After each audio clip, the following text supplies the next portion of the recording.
Now, let's set up for the exercise itself. So what I have here, you see this black thing, that's called a mechanical vibrator. Okay, it actually says that on top of there. I didn't make up that name.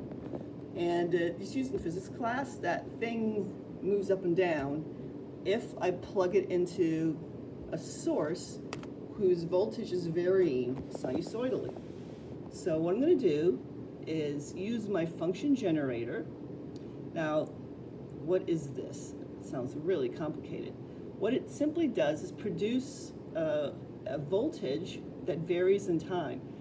So your batteries that you use in your phone, in your camera, in the flashlight, those produce a voltage that's constant in time. This particular device, you can pick what waveform you want, and we want something that's sinusoidally varying because we want a nice smooth wave, a sinusoidal wave. So we want a sinusoidally varying voltage source. So the voltage goes positive to negative, positive to negative, positive to negative. And I can change the frequency on it by moving this knob back and forth. And right now it's going kind of slow, but if I move these cursors, and if you watch that underline part, if I move this, then I can make it move faster, and if I move it to the hundredths place, it goes very fast. So first I have to connect this to my mechanical vibrator. So I'm going to use what's called patch cords. They're just electrical cords. That's the positive. Oh, I don't need the alligator clip on that one. Here's the negative. And I'm going to plug them in to the mechanical vibrator. So here we go. And it doesn't really matter which way you plug it in. It's just sinusoidal.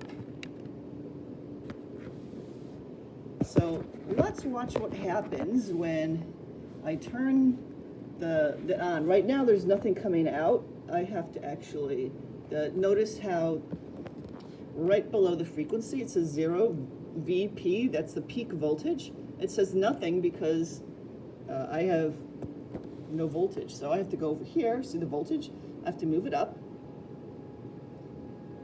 And you may start hearing a buzzing sound. That's actually because this thing is moving. Now what I'm going to do is make the frequency much lower so you can see it move up and down. So I've got this at 26 hertz. This thing is vibrating up and down at 26 hertz. You see the diaphragm? Now the reason how it does that is actually quite simple. There's just a magnet at the bottom of this, permanent magnet, and there's a coil.